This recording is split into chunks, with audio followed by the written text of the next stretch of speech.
안녕하세요. 뉴욕 시그널의 크리스 정입니다. 엄청난 한 주였죠. 이 시장이 비실비실대면서 무너지려는 찰나에 엔비디아가 등판을 해서 엄청난 실적과 전망으로 이 베어를 삼진으로 잡고 이닝을 틀어 막았습니다. 예전에 양키스 마리아나 리베라를 보는 것 같았는데요. 솔직히 말씀드리면은 정말 깜짝 놀랐어요. 엔비디아 실적이 이렇게까지 엄청나게 나올 거라고는 사실 예상을 못했거든요. 전 엔비디아 주가 이 밸류에이션이 워낙 좀 부담스러워서 이 차익 실현의 기회가 되지 않을까 했는데 완전히 잘못 짚었죠. 엔비디아는 AI 수요가 이 말뿐 아니라 실제로 수요가 엄청나게 나오고 있다라는 것을 증명을 하고요. 이 구글 서치처럼 말 그대로 투더 문으로 날아갔습니다. 그런데 재밌는 거는요. 여러분 이 AI 관련주 투자 올해 많이 하셨나 모르겠어요.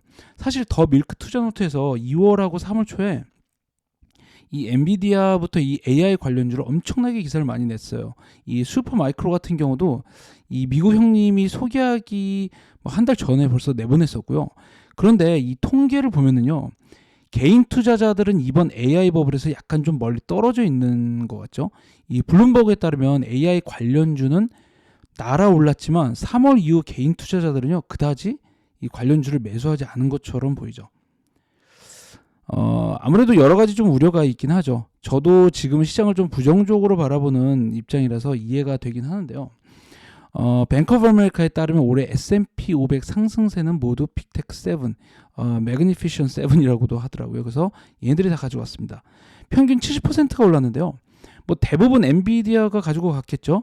그럼 이제 다른 493개 기업은 뭐 하고 있냐? 요거를 봤더니 평균 0.1% 정도만 올랐다고 합니다. 한마디로 이 전체 시장이 손 놓고 멍하고 있는 사이 7개만 이제 극소수의 기업들만 혼자 날아간 거라고 볼 수 있겠죠.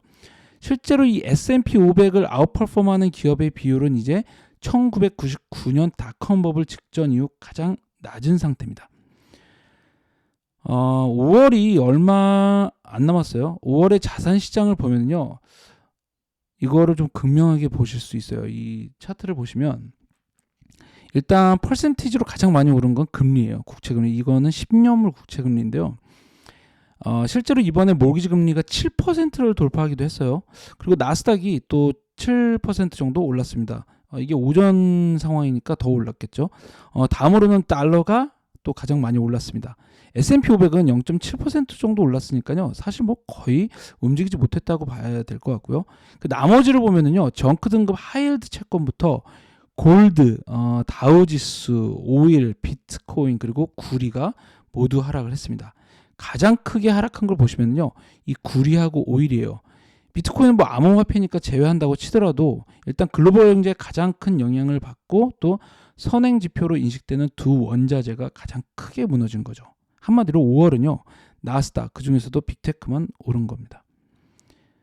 이 글로벌 경제가 가장 과연 빠르게 회복을 할 수 있을 것인가에 대한 의문이 조금 있는 상태죠. 제기가 되고 있는데 유럽의 경제 동력이라고 할 수 있는 독일은 좀 심각한 수준이고요.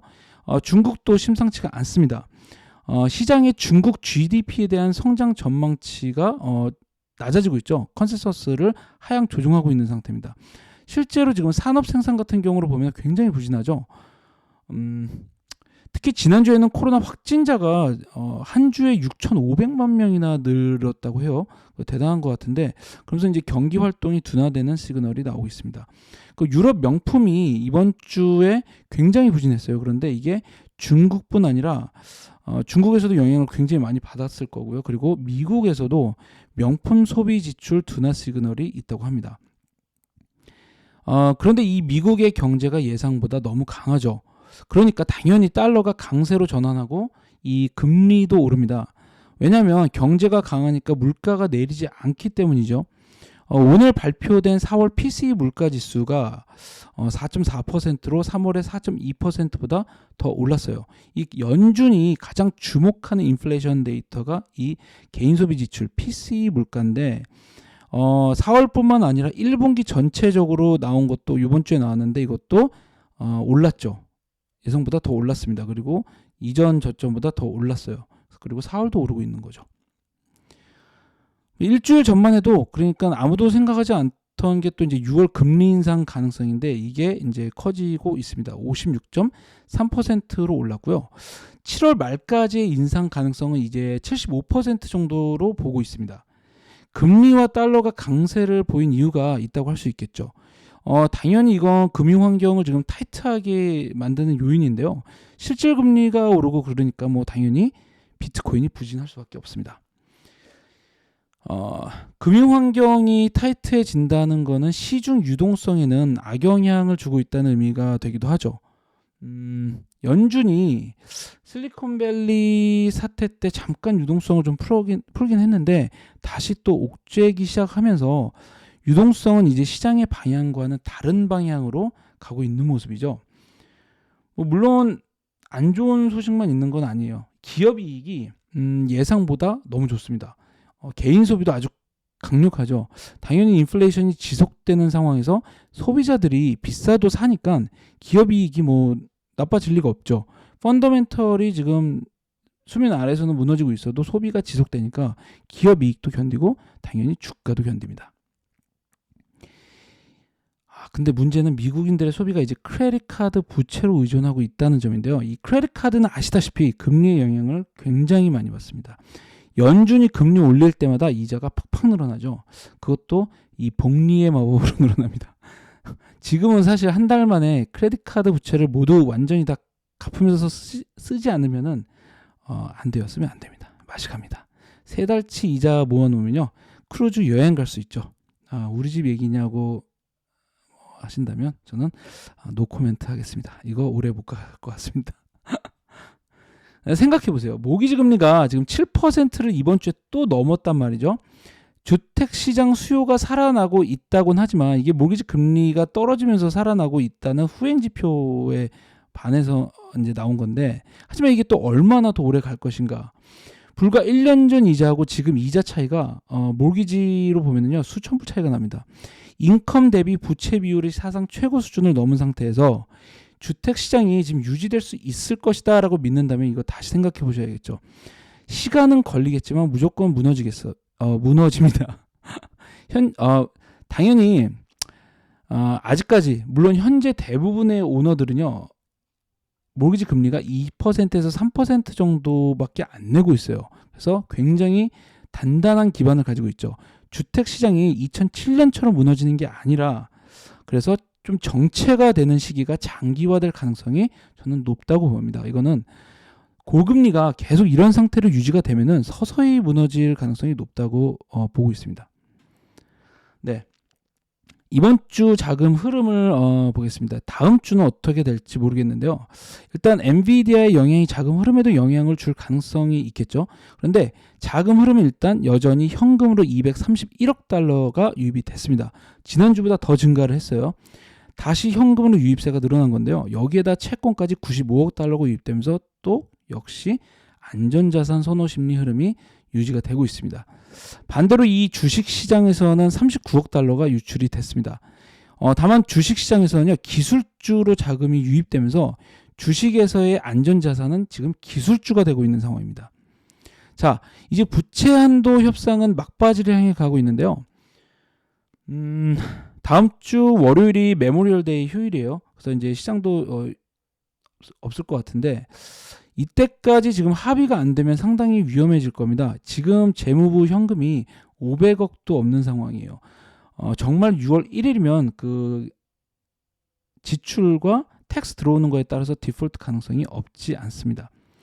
그런데 지금 백악관과 공화당이 지금 거의 합의에 다다랐다는 소식이 있죠. 지금 금요일 주식시장이 그것 때문에 또 이제 팡팡 오르고 있는데 2년 동안 부채 한도 늘리고 민주당은 지출을 줄이는 부분으로 합의를 지금 하고 있다는 소식입니다. 희소식이라고 할 수 있겠죠. 물론 이 합의만 한다고 되는 게 아니라 의회 표결이 남았는데 요게 이제 또 월가에서는 하원에서 지금 공화당 분열이 워낙에 또 심각한 수준이라서 이게 또 리스크가 될 수 있다는 의견도 있습니다. 하지만 어쨌든 합의는 될 거고 표결도 제대로 이제 되겠죠. 그래서 부채 한도는 늘어날 겁니다. 하지만 이 부채 한도가 늘어난다고 해결되는 건 아니죠.